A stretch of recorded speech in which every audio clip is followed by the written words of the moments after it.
Të nderuar teleshikues, ne rikthehemi sërish në studio në këtë transmetim të drejt për drejt këtu në ekranin e televizionit Fox News. Tani më jemi zhvendosur në hapësirën e intervistës. Për gjatë minutave në vijim do të ndalemi tek ajo se çfarë është duke ndodhur në rajon. Deputetët e Kuvendit Kosovës kanë dështuar të konstituojnë kuvendin për të 9ën herë radhazi në përpjekjen e cila nuk kaloi propozimin e kryesuesit të seancës Afni Dehari për votim të fshehtë për kryeparlamentarin. Partia Demokratike e Kosovës dhe Lidhja Demokratike e Kosovës e kanë cilësuar këtë propozim të zotit Afni Dehari si të palishëm dhe në kundërshtim të plot me të gjitha ligjet. Ndryshe nga herët e kaluara, nuk u propozua kandidati për kryetar të kuvendit nga partia fituese e zgjedhjeve, lëvizja vetëvendosje.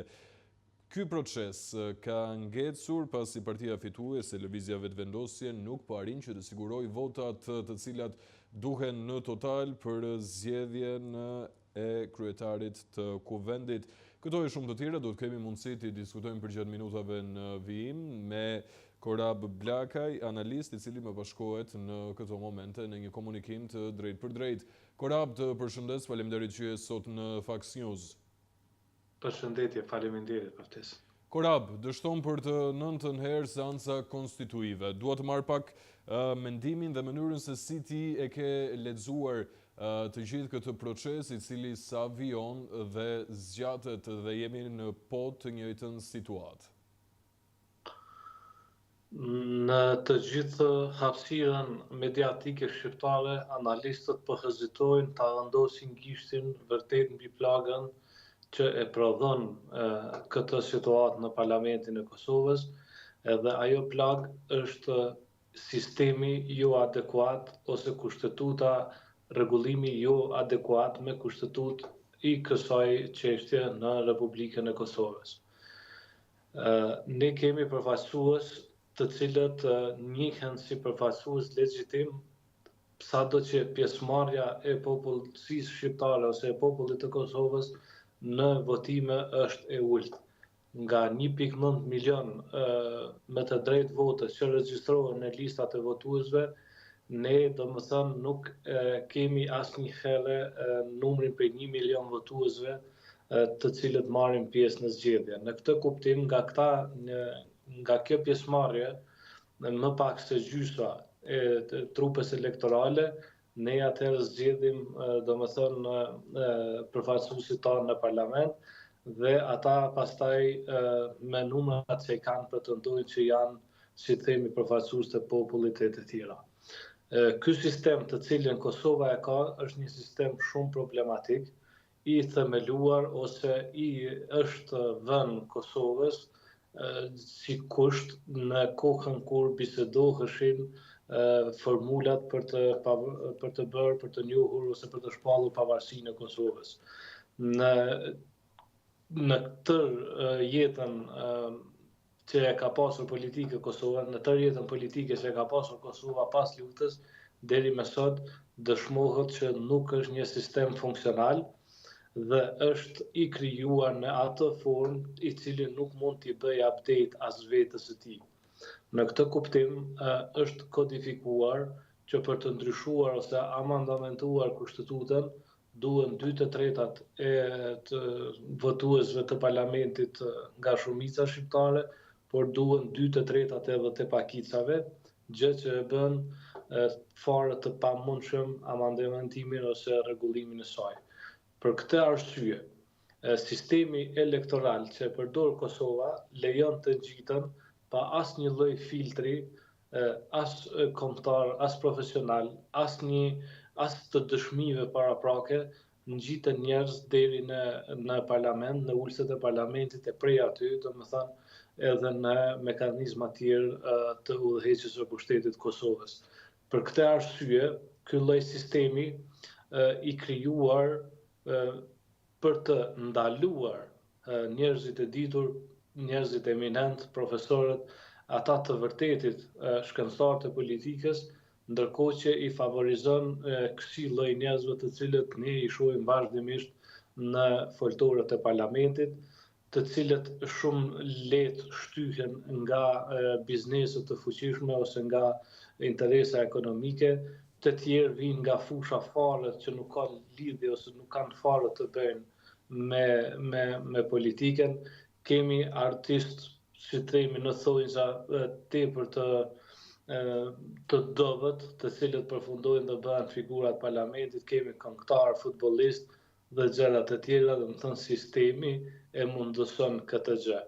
Prandaj, duke qenë që një logjikë e tillë depërton në Parlamentin e Kosovës, këta nuk e zbatojnë as atë minimumin që e kërkon edhe kjo kushtetutë me gjitha problemet që i ka, nuk e zbatojnë, si themi, detyrën edhe betimin e tyre që nuk duhet të bllokojnë, por duhet të jenë njerëz të cilët i rregullojnë ose i instalojnë institucionet që të udhëheqet Kosova prej tyre. Është seanca e 9 radhëzi e cila dështon dhe duke patur parasysh këtë ngërç kaq të madh, një shtet i cili nuk po krijon ende qeverinë e tij, një shtet i cili nuk ka ende kryeparlamentarin dhe institucionet e reja, pavarësisht se kanë kaluar tashmë gati 2 muaj nga mbajtja e zgjedhjeve parlamentare. Çfarë sjell për politikën dhe klimën politike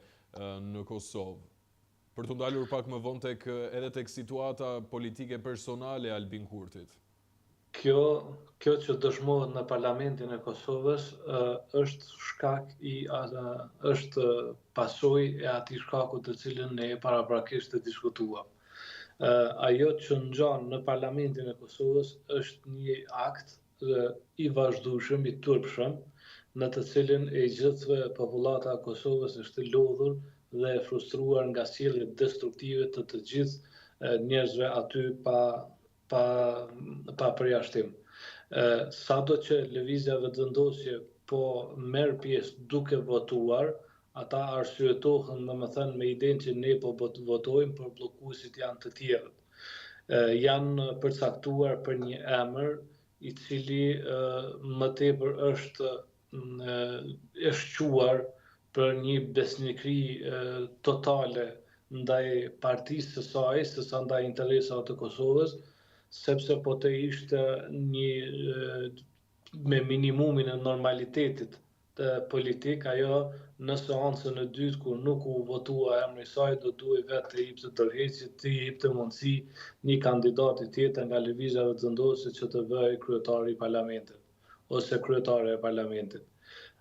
Ajo që ndodh në realitet është një matematikë e vështirë, të cilën dikush e ka paraparë, madje ka marrë edhe çmim Nobel për formulën e tillë të sistemit të Kosovës, është pikërisht kjo mosfunksionaliteti i Kosovës së brendshme. Duke pas parasysh gjendjen gjeopolitike në cilën ndodhet bota, me të gjitha këto pasiguri, me të gjitha këto lufta të njëpasnjshme që vetëm sa vinë edhe ndërthuren njëra me tjetrën, kemi në prag luftën i Indis me Pakistanin, që mund të ketë, ndikim në tërë botën, ne zgjedhim të bllokohemi dhe të mos jemi funksional. Rreziku i Kosovës, momentalisht Kosova përballet me 3 rreziqe thelbësore për shtetin, për pavarësinë, për gjithçka që ajo ka ndërtuar deri në këtë kohë. E para është një gjeopolitikë gjithnjë më e lëvizshme, e dyta është lufta hibride e vazhdueshme, shumë agresive që po e bën Serbia në drejtim Kosovës bashkë me Rusinë, dhe e treta është jo funksionaliteti i brendshëm. Për të dy të parat ne nuk jemi ndonjë faktor, sado që në luftën hibride duhet të përgjigjemi me mbrojtje dhe me luftë adekuate, por në këtë të tretën ne zgjedhim vetë ta rrezikojmë Kosovën duke mos i ndërtuar institucionet e saj. Kryeministri Kurti e ka të vështirë ti jap, si themi, zgjidhje, sepse klasa politike aktuale i ka disa defekte shumë të rëndësishme, të cilat e pamundsojnë një zhvillim normal. Në një janë ndikimet e firmave të fuqishme ekonomike mbi partitë dhe mbi deputetët të cilët janë zgjedhur. Bashkëpunimi me këta, ndërtimi një qeverie me këta, ku interesat të drejt për drejta të fuqishmeve e ndikojnë qeverinë, nuk është garant që do të kemi një qeverisje të mirë dhe normale.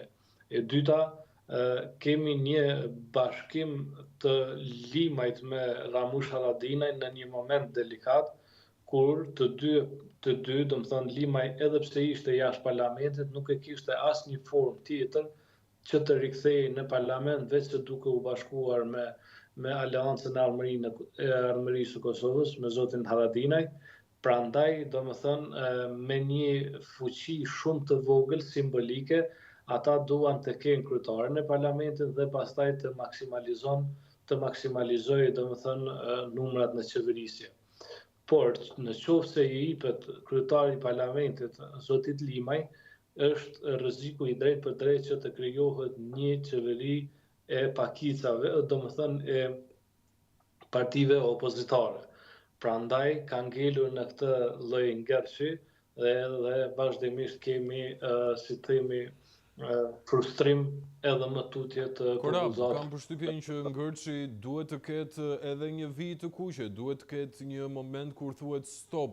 Si funksionon në vijim, a do priten seansa të tjera dhe nëse edhe këto seansa të tjera dështojnë, çfarë ndodh? Sepse ka patur fjalë lart e poshtë nga një sër individësh të ndryshëm të cilët merren me analizën politike në vend të cilët thonë se kjo është diçka që kërkon Albin Kurti për të çuar sërish vendin në zgjedhje të tjera të parakoshme.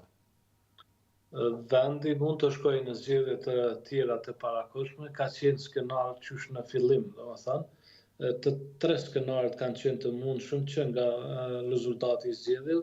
Skenari i parë në të cilin kam avokuar edhe unë ka qenë një bashkim i partive shqiptare për ta përjashtuar përfundimisht listën serbska nga qeverisja e Kosovës, listë e cila i përgjigjet drejt për drejt Beogradit, dhe do të ishte një koalicion i natyrshëm me vetëm një emërues të përbashkët, dhe ai është mos negocimi ose mos themelimi i asociacionit komunave me shumicë serbe. Të tjerat çështje programore të gjitha kanë qenë lehtë të ndërtoheshin ose të bashkë ndërtoheshin me secilën prej partive të tjera të cilat janë në parlament. I dyti skenar është partia e pazareve, këto që po tentohet të bëhet, domethënë që të propozojë lëvizja vetëvendosje dikë tjetër nga për kryetarët e parlamentit, pastaj të bëhet një qeveri e pazareve. Kosova ka pasur qeveri të pazareve vazhdimisht, dhe vazhdimisht niveli i qeverisjes ka qenë me tepër kontraproduktiv sesa dhe produktiv. Dhe skenari i tretë është të shkojmë përsëri në zgjedhje. Por, nëse shkojmë ne përsëri në zgjedhje, me këtë lloj sistemi, të cilin e kemi, asnjë garanci nuk e ka Kosova që do të funksionojë.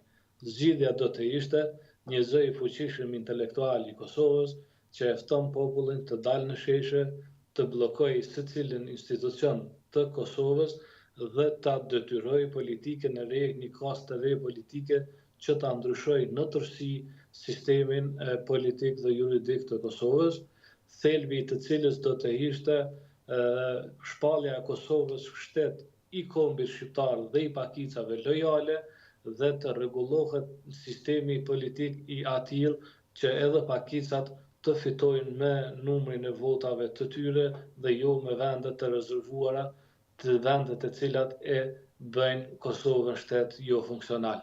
Unë vetëm këtë alternativë e shoh si të mundshme, ani pse nuk janë pjekur të gjitha kushtet që populli i Kosovës të dalë me një veprim të tillë. E kuptoj. Ndërkohë, Korab, ndalemi pak së bashku edhe tek kryeministri aktual Albin Kurti.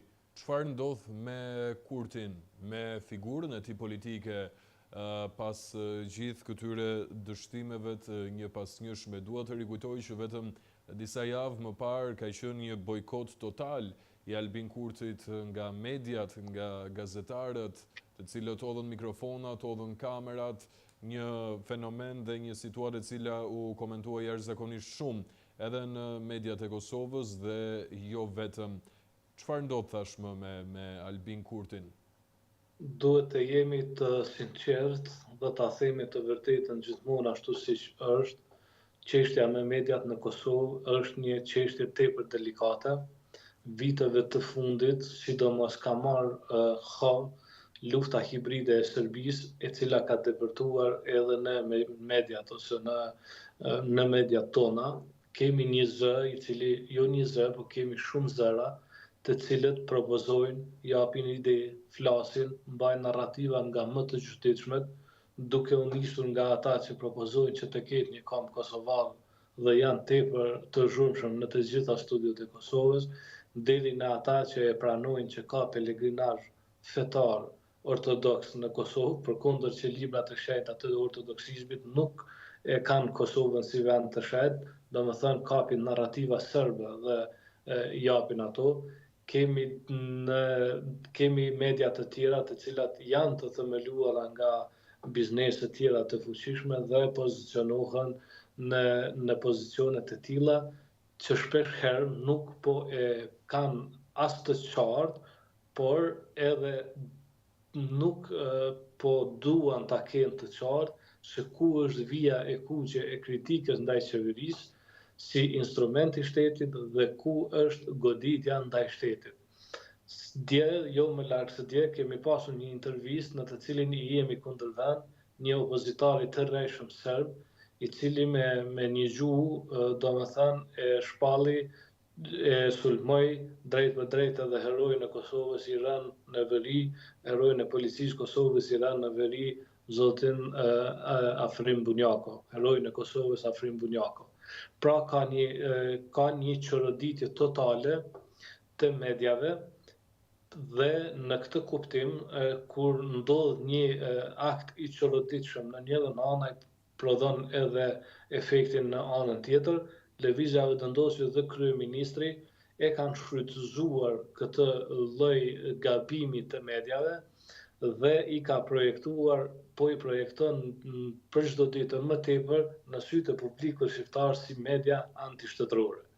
Në këtë kuptim, domethënë është vijë e hollë ndarëse dhe duhet një mjeshtri shumë e hollë për t'ia bërë të qartë publikut se çka është kritik ndaj qeverisë ose ndaj institucione ose për korrupsionin edhe gjëra të tjera dhe çka është media ose kritik e cila e godet shtetin. Kemi shumë zëra të cilat i godasin institucionet tona, madje institucionet e policisë, institucionin e ushtrisë së Kosovës, e godasin shërbimin inteligjent, do thënë me lloj-lloj formash, me lloj-lloj shpifjesh, me lloj-lloj denigrimesh për t'i bërë këto institucione sa më pak të besueshme në sytë e publikut. Prandaj ato herë zgjedhin ta thrasin kryeministrin, kur ai saboton domethënë intervistat e tyre, nuk shkon te ato, ata gjejnë forma të tjera të kritika, por asnjëherë nuk janë në normalitetin e kritikës. Kanë kaluar në goditje antishtëtërore, merren vazhdimisht me dezinformim, bëjnë propagandë, bëjnë keq informim në raste të caktuara, por kryesore dhe më theksuar është dezinformimi dhe propaganda që prek edhe institucionet e shtetit. Korab, të falenderoj shumë për analizën e deritanishme, si gjithmonë është kënaqësi të kem komentin tënd në studio. Faleminderit bashkë. Ne shkëputemi në publicitet.